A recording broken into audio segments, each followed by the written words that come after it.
Good morning. My name is Belén Ozarín, a PhD student, and I would like to welcome you to my presentation entitled Witch Hunting as a Technology of Control. This talk addresses the legacy and continued impact of witch hunting as both a material and symbolic technology for controlling reproductive labor within capitalism. Federici's work shows that gender violence, far from being peripheral, is foundational to capitalist social relations. The case of witch hunting is crucial for understanding how certain forms of violence, discipline, and privatized social reproduction set in patterns that continue to shape digital and globalized care economies today.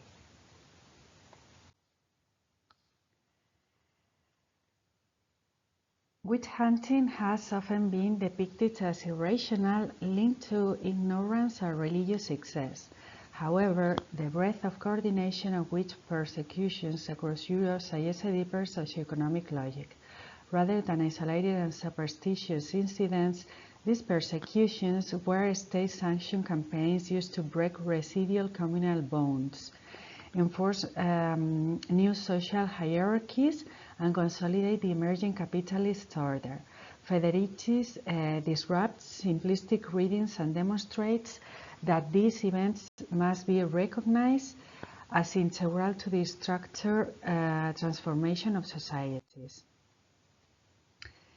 Federici describes witch hunting as a constitutive technology because it enabled the large-scale reorganization of resources and relationships critical to capitalism's rise.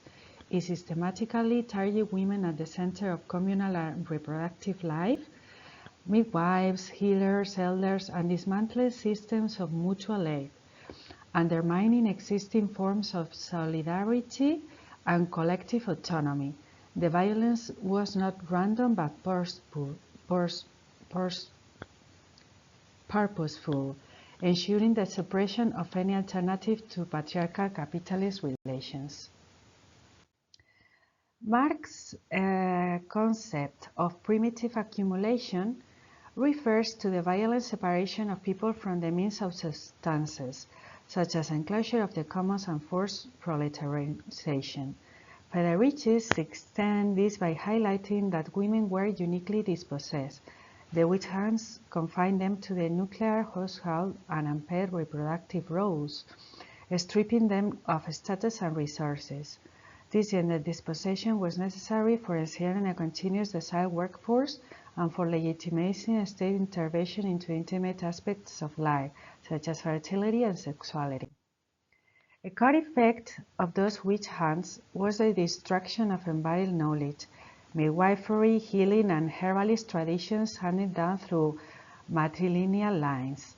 These knowledges empower women to guide reproductive processes, sustain community health, and resist dependency on patriarchal and capitalist authorities. Witch hunts criminalize these practices, often through torture and public executions, causing cultural and epistemic ruptures that persist today. Women's economic independence and capacity for community-based management were radically diminished. The 5 mechanisms of reproductive discipline, remember that this article outlines the 5 contemporary forms of control that mirror historical patterns, are legal constraints, rigor legal frameworks now govern who can provide care, under what conditions and at what cost, reinforcing occupational segregation and vulnerability of exploitation. Platform governance. Digital platforms deploy sophisticated surveillance, performance metrics, and algorithmic decision-making to manage workers, often without transparency of recourse. Economy precarity. The gig economy structure means that reproductive workers face irregular incomes, minimal security, and frequent job loss linked to opaque rating systems. Bodily autonomy restrictions, rules on contact and behavior, ostensibly protecting decency, police topics like reproductive health, sexuality, and pregnancy, sometimes punishing workers for discussing critical health issues. Social legislative pressures, public reviews of reputation systems themselves shaped by racist, sexist biases, discipline workers through threat of exclusion or economic reprisal. Historical parallels of them and now.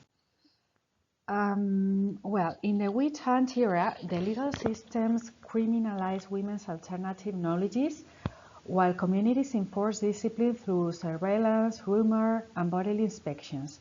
Today, similar control mechanisms operate digitally. Platforms monitor conversations, assess reputations via data, and can instantly terminate livelihoods with algorithmic decisions.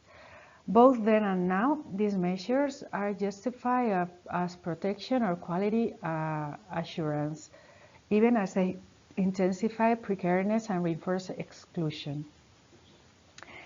When it comes to the digital care economy, digitalization has transformed care and domestic work into fully commodified, trackable services.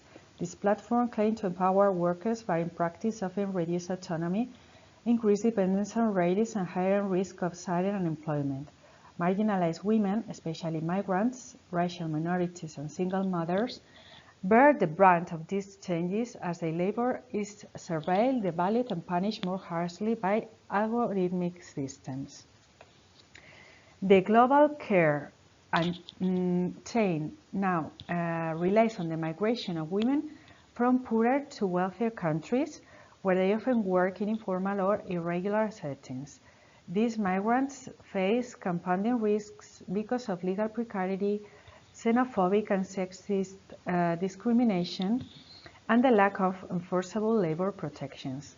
Meanwhile, broader demographic shifts like aging populations and shrinking welfare states amplify the demand for cheap, flexible reproductive labor, further deepen divisions between North and South and citizens versus migrants. The continuity of reproductive discipline. Well, Federici argues that addressing the ongoing witch hunt against reproductive laborers requires both research and political mobilization toward the commodification and democratization of care.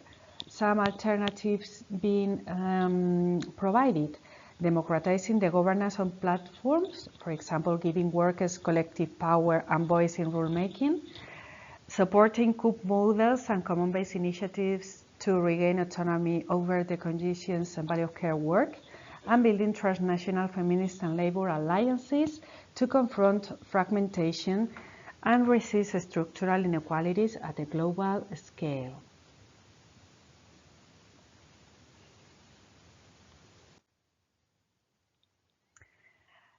Okay, these are the future research directions.